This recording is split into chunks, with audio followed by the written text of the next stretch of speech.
하나님 아버지의 마음을 아는 우리 성도님들 되게 도와주시옵소서.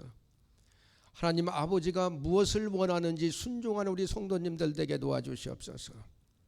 하나님 아버지가 뭐라고 말씀하시든 순종하는 우리들 되게 도와주시고, 말씀을 들으면서 말씀을 읽으면서 순종하지 못한 것이 있다면 더욱 순종하기에 힘을 쓰는 우리 성도님들 되게 도와주시옵소서.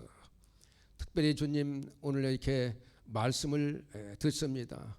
정말 하나님의 말씀을 듣고서 말씀대로 순종하는 우리 모두 될 수 있도록 인도해 주시옵소서. 예수님 이름으로 기도되옵나이다. 아멘. 오늘 제목은 말씀으로 승리하는 한 해가 되자 그래봤습니다. 시편 119편은 저자가 밝혀지지 않았습니다. 저작 배경도 알려지지 않았습니다. 그러나 내용에 비추어 볼 때 바벨론 포로 귀환 시대에 이스라엘의 한 익명이 포로 귀환이라는 민족의 역사적 체험을 배경으로 하나님께 반역만 일삼을 뿐 의로운 점이라고는 하나도 없는 이스라엘을 구원하여 주신 하나님의 인자심을 감사 찬양한 시로 보여집니다. 이스라엘 백성들은 하나님의 거듭된 경고에도 불구하고 하나님을 배신하고 우상을 숭배하며 하나님의 법을 거슬려 행하였습니다. 이 하나님은 바벨론으로 하여금 이스라엘을 치게 하심으로 이스라엘로 망하게 하시고 그 백성들은 포로로 사로잡히게 하셨습니다. 그러므로 이스라엘 백성들은 그 어떤 희망도 가질 수가 없었습니다. 나라가 망하고 온 백성들이 이방 땅에 포로로 끌려가 흩어진 상황에서 자신들의 회복을 바란다는 것은 도저히 불가능한 일이었습니다. 그들은 하나님으로부터 완전히 버림을 받았다고 생각하였을 것입니다. 그들을 향한 하나님의 사랑, 그들을 향한 하나님의 언약은 다 물 건너 간 일이라고 생각하였을 것입니다. 그렇지만 하나님은 여전히 그들을 사랑하셨습니다. 그러하여 그들이 포로로 간 곳까지 동행하셨습니다. 그곳에서 그들의 고통을 보시며 그들의 부르짖음을 들으셨습니다. 그리고 그들에 대한 징계의 기한이 다 찼을 때 이방 땅에 흩어져 있던 그들을 모아 다시 고국으로 돌아오게 하심으로써 그들을 회복시켜 주셨습니다. 이 얼마나 감격스러운 것입니까? 그러므로 그들은 하나님이 하시는 말씀이 얼마나 능력이 있는 것인지를 깨달았습니다.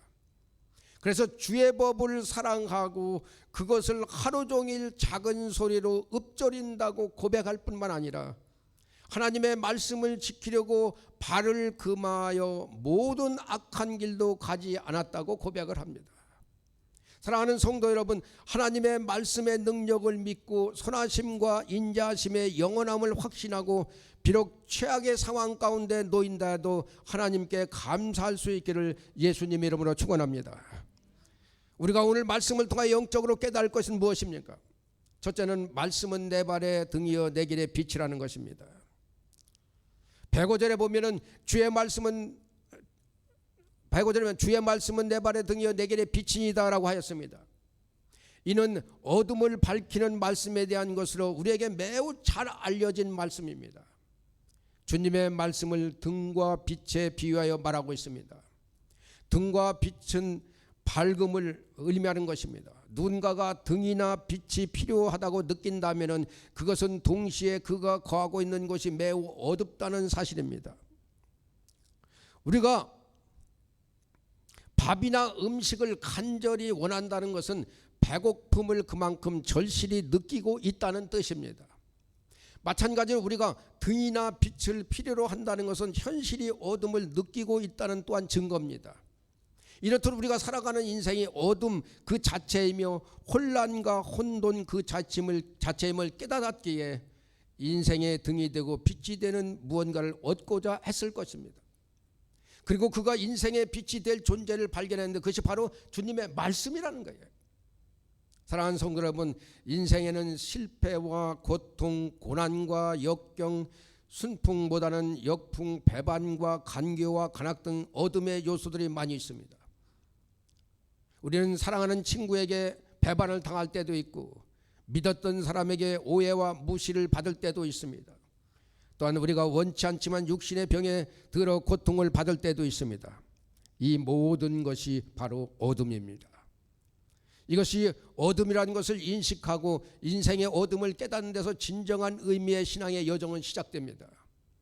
절망적인 인생, 비참한 인생, 어둠뿐인 인생에게 빛의 필요성을 절감하게 되며 참 빛 대신 하나님과 그분의 말씀을 갈망하게 되고 말씀을 빛으로 삼아 밝은 인생길을 걷게 되는 것입니다.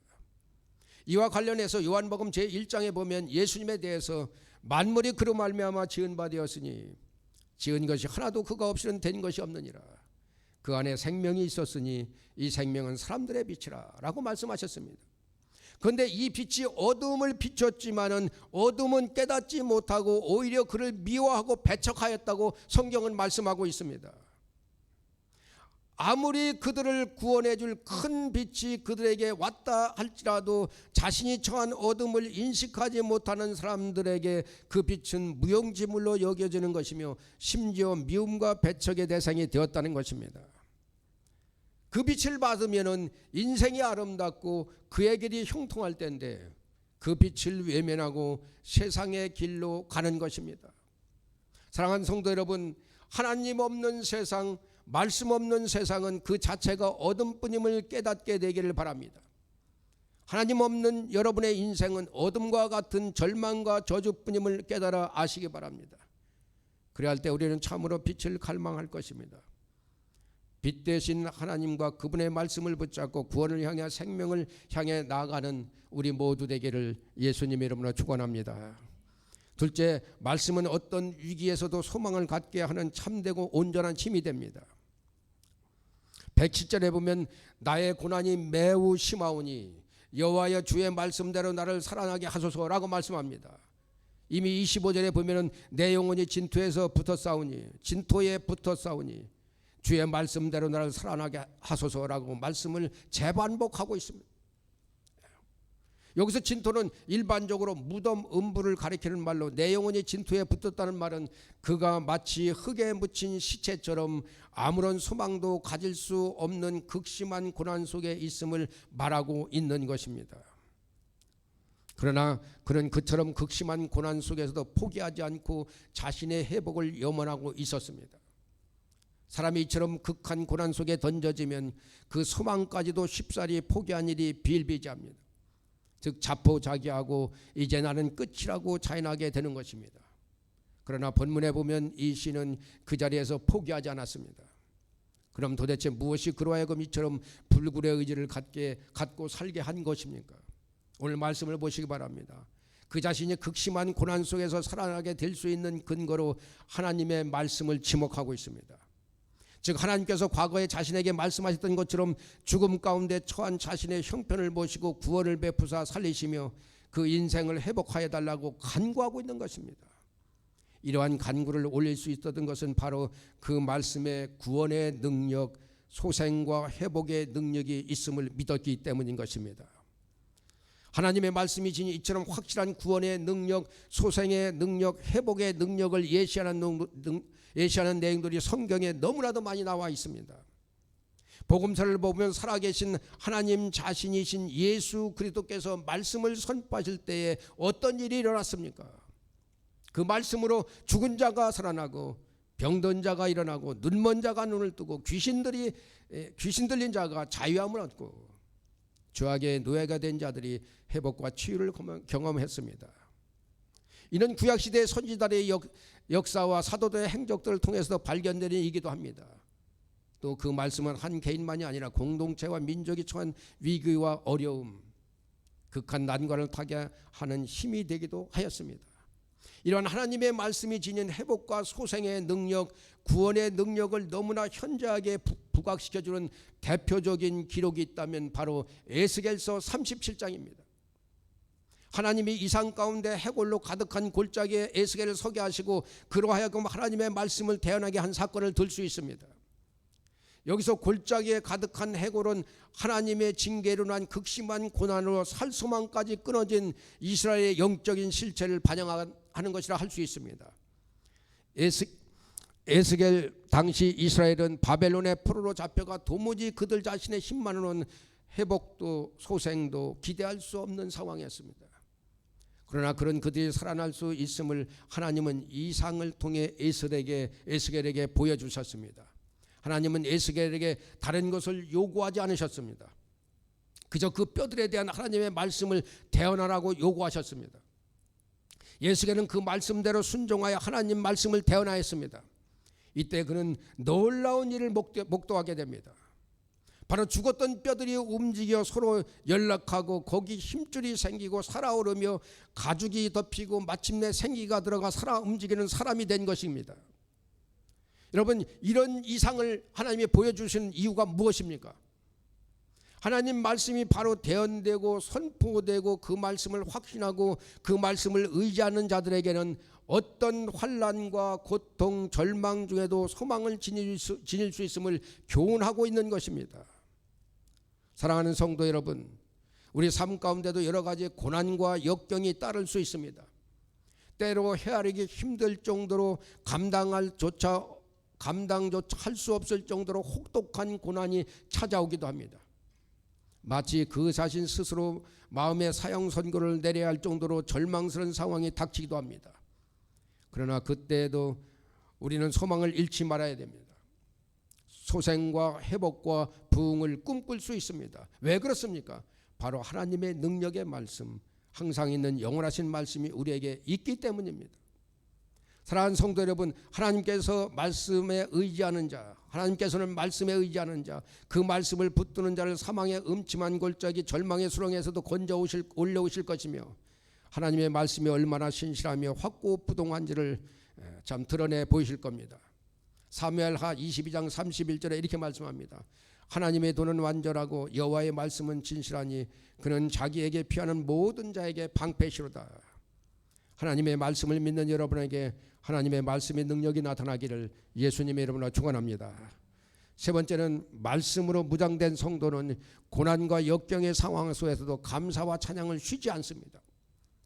108절에 보면은 여호와여 구하오니 내 입이 드리는 자원 제물을 받으시고 주의 공의를 내게 가르치소서라고 말합니다.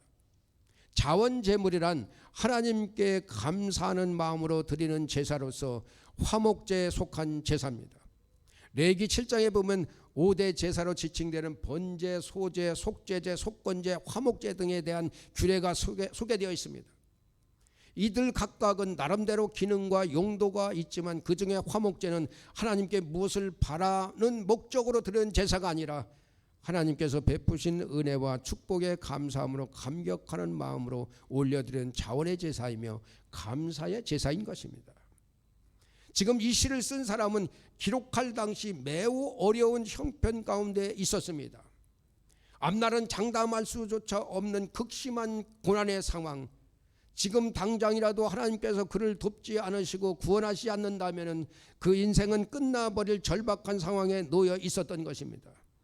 그런데 그러한 때에 그는 하나님의 은혜에 감사하며 자원제물을 하나님께 드리겠다고 말하는 것입니다. 현실적으로 감사할 수 없는 것처럼 보이는 상황, 고난과 역경의 상황에서도 말씀으로 무장된 성도는 감사하며 찬송을 쉬지 말아야 한다는 것입니다. 이런 감격스러운 고백, 참 감동적인 신앙의 모습이 우리에게 있어야 합니다. 환경과 조건에 구애받지 않는 감사를 올려드려야 합니다. 고난 중에서도 비참한 상황 가운데서도 찬송이 끊이지 않아야 됩니다. 지금 코로나 상황 속에서도 감사가 끊이지 않아야 됩니다. 믿습니까? 사랑하는 성도 여러분, 우리는 아무런 조건 없이 아무런 공로 없이 세상 무엇으로도 얻을 수 없는 구원을 받은 사람들입니다. 그러므로 이를 알며 인정하며 감사는 우리 모두 되기를 예수님의 이름으로 축원합니다. 아무리 절망적인 상황에 있다 해도 하나님을 향한 감사와 찬양을 멈추지 않기를 예수님의 이름으로 축원합니다. 마지막으로 하나님의 말씀은 우리의 생명보다 더 우선되는 가치가 있습니다. 109절에 보면은 나의 생명이 항상 위기에 있사오나 나는 주의 법을 잊지 아니하나이다 라고 고백하고 있습니다. 자신의 생명이 위급한 상황에 있지만 주의 법을 결단코 잊지 않을 것임을 고백하고 있는 것입니다. 무슨 말입니까? 바로 그에게 있어서 하나님의 말씀은 자신의 생명보다 귀중한 것임을 고백한 것입니다. 이는 그가 입으로만 내뱉는 말이 아닙니다. 이어지는 110절에 보면은 그는 악인들이 자신을 해하려고 올무를 놓고 기다리는 상황에서도 하나님 말씀의 법도를 떠나지 않았다고 고백을 합니다.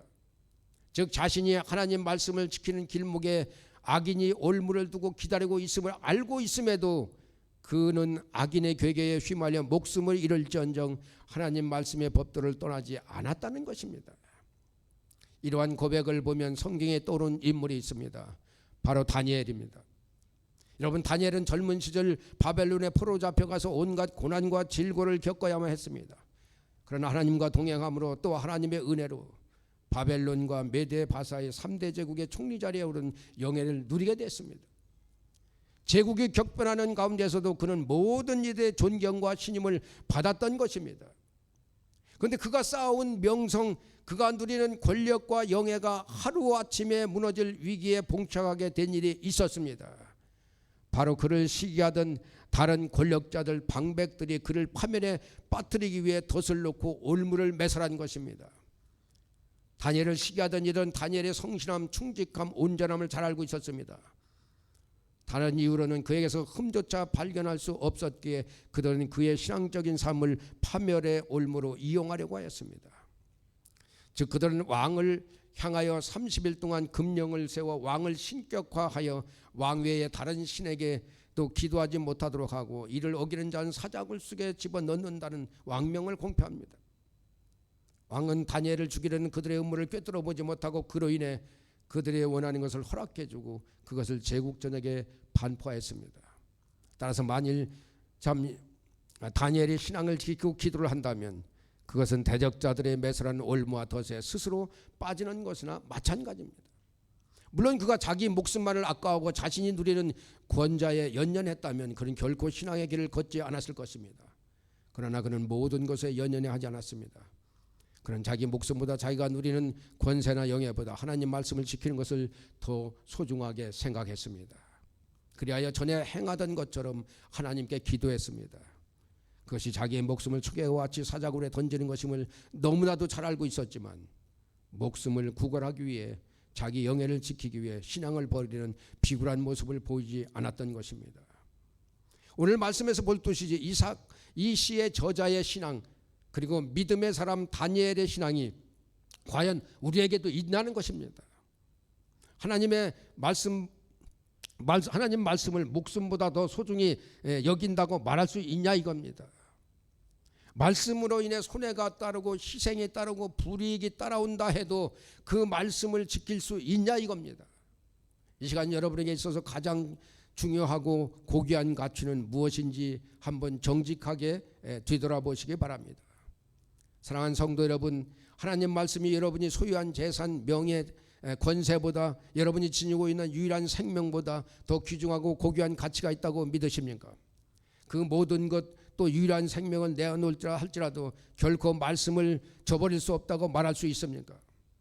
또한 악인들이 말씀을 행하는 그 길에 죽음의 덫 파멸의 올무를 매설했다도 그 길을 묵묵히 행할 수 있습니까? 물론 오늘날 우리는 이러한 위기 가운데 살고 있지 않습니다. 참 본시의 저자와 다니엘이 겪었던 것과 같은 혹독한 신앙적인 위기가 올 수도 있지만은 오지 않을 수도 있습니다. 그러나 사랑하는 성도 여러분, 우리에게 이러한 절박한 믿음과 신앙이 없다면 비록 다른 사람들 앞에서 신앙과 믿음을 저버리지 않았다 할지라도 우리 믿음에는 능력이 나타나지 않습니다. 그러므로 사랑하는 성도 여러분, 여러분은 하나님의 말씀을 지키기를 우선시합니까? 아니면 세상의 그 어떤 것을 우선시합니까? 말씀을 붙잡고 말씀에 순종하며 매달리는 여러분에게 말씀의 능력이 새해는 꼭 나타나기를 예수님의 이름으로 축원합니다. 여러분이 하나님 말씀에 순종하길 원하는 것입니다. 세상을 바라보며 가는 것이 아니라 하나님 말씀을 순종하며 가기를 원하는 것이 아버지 하나님의 마음입니다.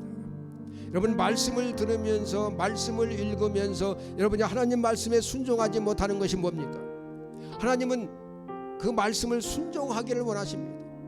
순종하는 그들에게 하나님은 은혜를 베푸십니다. 여러분 말씀을 읽으면서 여러분이 순종하지 못하는 게 뭡니까? 여러분 사랑하지 못하는 이유가 어디에 있습니까? 용서하지 못하는 이유가 어디에 있습니까? 여러분 하나님 아버지의 마음을 알지 못하기 때문에 그런 것입니다. 여러분이 하나님보다는 세상에 더 치우친 이유가 뭡니까? 하나님 아버지의 마음을 모르기 때문에 그렇습니다. 우리는 하나님 아버지 안에 거하면 하나님이 여러분의 모든 인생을 책임집니다. 즉 다시 말하면 하나님 말씀에 순종하면 하나님은 여러분 모든 인생을 책임집니다. 그러므로 하나님 아버지의 마음을 알아서 아버지 하나님 말씀에 순종하는 저와 여러분 되시기를 예수님의 이름으로 축원합니다. 다시 기도하겠습니다. 하나님 그렇습니다. 우리는 하나님 말씀을 듣고 읽는다 하면서도 말씀대로 순종하지 못할 때가 너무나 많이 있습니다. 참 하나님 아버지의 말씀에 순종할 수 있게 도와주시옵소서. 우리에게 하나님 아버지의 마음이 있게 도와주시옵소서.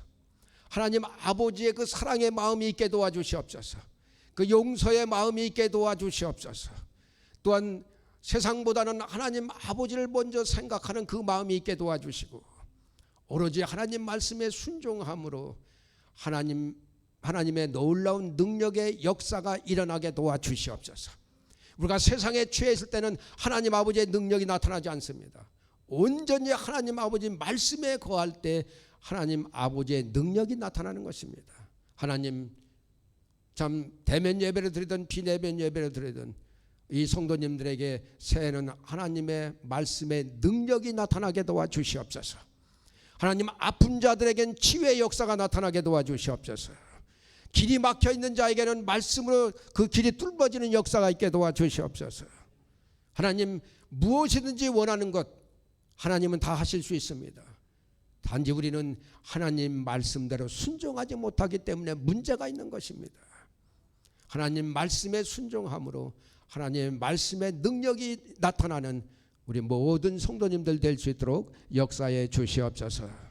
예수님 이름으로 기도드리옵나이다. 아멘.